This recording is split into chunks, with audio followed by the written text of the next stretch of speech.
Siguiendo con Alessandra. Despierta América. Well, a lot of you, but not all of you, knows that the World March of Women is an international feminist action movement that connects grassroots groups and organizations working to eliminate the causes at the root of poverty and violence against women. Interpreters are saying that I must speak louder. Projection. Yeah. Sorry. So we struggle against all forms of inequality and discrimination directed at women. This for us means to struggle against systems that generate this violence and poverty, and those systems are the systems are capitalism, racist, and patriarchy system. So our areas of actions are peace and demilitarization, common good and public service, women's economic autonomy, and violence against women. So what we do, we organize actions in national, regional, and international levels with a common content and political message. So in the international level, we have actions organized every 5 years. So I can say, because I'm at the International Secretariat of the World March of Women, which is based in Brazil, I can say in the international level, our most recent victory was to carry out our third international action last year in 2010. So in the last years, from March to the end of the year, up to October, we have women from 76 different countries participating in our action. So in the national level, we had actions in 57 countries, among them Brazil. And specifically in Brazil, we had 3,000 women marching 11 days from Campinas to São Paulo. So every day, this is two big cities, so Campinas to São Paulo we have 120 kilometers. So every day we would march in the morning, and in the afternoon we would do training, discussions, exchanges. So it was the first time in Brazil we did some action similar to this. So we brought women from all over the country, from the 27 states of the country to São Paulo, women from different backgrounds, indigenous women, rural women, urban women, lesbians. So all women came together and had this opportunity to exchange. So this is one. This action in Brazil was in the framework of the third international action.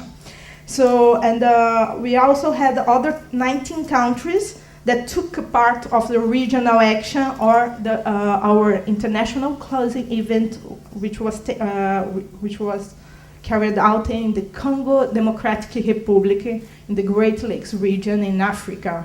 You must know that this region is a region that lives under conflict since forever. No? So we had estimated public of 8,000 men and women participating in our actions, considering the national, regional, and international level. So I would like to talk a little bit about this, the regional actions that were in Asia, in Philippines, and Turkey for European region, and in Colombia for Americas, and also, of course, in DR Congo for Africa, but also international. So we focus all these regional activities and actions around the issues of demilitarization and the interests that are behind the wars and the conflicts and militarization. And also we focus this action in expressing solidarity to women who live under conflict. So in Philippines, Asia, we got together women from 10 different countries that demonstrated against the intervention, control, and military presence of the United States in Southeast Asia. So in Europe, women from 23 countries came together in Istanbul, Turkey, and proclaimed their demands under the slogan, "Women, Peace, and Freedom." In Colombia, we did a huge Pacific and cultural demonstration in front of the Palenquero military base.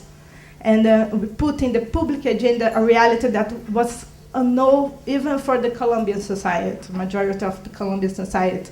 In this action in Colombia, this action was organized with a movement called Movimiento Social de Mujeres por la Paz. No? Women's movement for peace. Women's social movement for peace. It's a Colombian movement, and we organized this in alliance with other organizations, because it began with the women, but then the peasants, the trade unions, the campaign against U.S. military bases, they joined it and supported this event, so it became a large event. And if you remember, when we decided to have this action in Colombia, we were in that moment. The U.S. had announced to install 7 military bases. So in the same week of our event, the Colombia Congress said they denied, they canceled this agreement. So we cannot say that it's a consequence of our event, but it might be. It can be connected. And the other thing is that it was the first time that this issue came to the discussion in the media, in the society openly. So it was a really victory in this one sense. So we came to, in October, we had our closing action in Congo. And we had 3,000 Congolese women take part of debate around our 4 areas of action, exchanging their experience and their experience of struggle in the city of Bukavu, which is in the east of Congo, almost near to Rwanda and Burundi. And we had during this moment, we did a solidarity visit to Mwenga, a place where 15 people were buried alive in 1999. So, and then these actions, we denounced the political and economical interests that are behind the wars. Now, the link is between militarization, violence against women, between mining and violence, between the expansion of liberalism and the ecological threat it poses to the planet and also poses to Congo. So we had finally a big march on the 17th October 2010 with 20,000 people to demonstrate that we wanted peace, and peace is not only the absence of war, but it is equality and social and economic justice. So, about the framework, well, I think it is very good in the measure it integrates how institutions that operate capitalism, banks, corporations, governments at their service are acting to save capitalism itself in this crisis. So this framework allows to have this broad view and unify a common diagnosis, analysis on the current economic political situation. And having this common view is the first step to act. So at the same time, you are not only working towards having this common view, but you are also working on the alternatives. So you want to building a people's economy. So and inspiring experience from other countries, especially from Latin America. So we say we want to build an economy that is based on the sustainability of the human life and nature. So that is very good. And an example that people already gave about this is the Alcan campaign. No?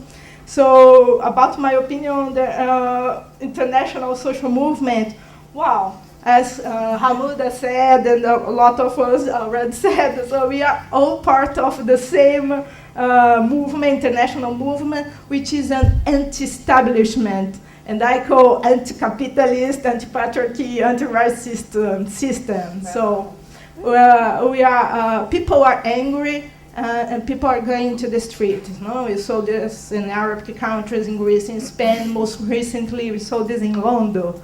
But what is the problem? Very few people know about it because there is a media blockade.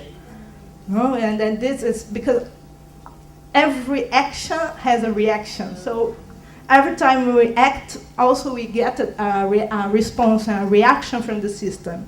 So, and the only way that we can face and reply to this reaction is going to the streets and talking with common people, building our awareness, conscience, using all the alternative ways of communication.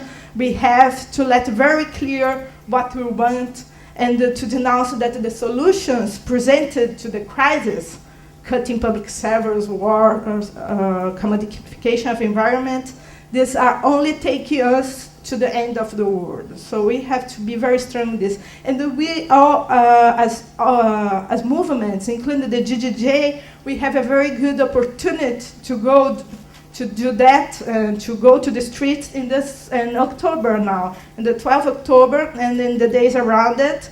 In the WSF in Dakar, we had a social movements assembly, very huge. I don't know who was there, but you can see in videos and pictures. That was a huge assembly. I think it was one of the most important events in Dakar, where we agreed to have around these days, and especially on the 12th of October, a global day of action against capitalism. So the different movements in these days are invited to linking their existing actions, activities related to their own situations and priorities in national level to a common framework in order to make this international anti-establishment struggle more concrete and visible. So we need to be visible to the people. No, we need to say that we are part of the same process. So among the actions that we defined in Dakar for this common day of action, we have the same, the same that we are discussing here. So against transnational corporations, for climate justice and food sovereignty, against violence against women, and for peace and against war, colonialism, occupation, and the militarization of our lands. So about the last question, so how we can build ownership from GGJ. First thing is that this is a reality for all the movement. And to be a Campesina or much of human, I have the same lived experiences, the same problems. When we are all together, everything is good. But when we come back to our realities, it's difficult to implement. But I just have to say that what we need is to agree in common actions. If GGJ agrees, some common action, like in Brazil or like in the World March of Women, we agree to have this international actions every 5 years, but also in the national levels, we agree to have actions in the national level every year. Sometimes more than once a year, once in a year. No. So this year in Brazil, for instance, we supported the Marcha das Margaridas, which was a rural women's activities. No? A common concern that World March of Women members, the grassroots members, have is that they could lose their identity, their own identity. But this will not happen if you try always identify yourselves as members of the GGJ.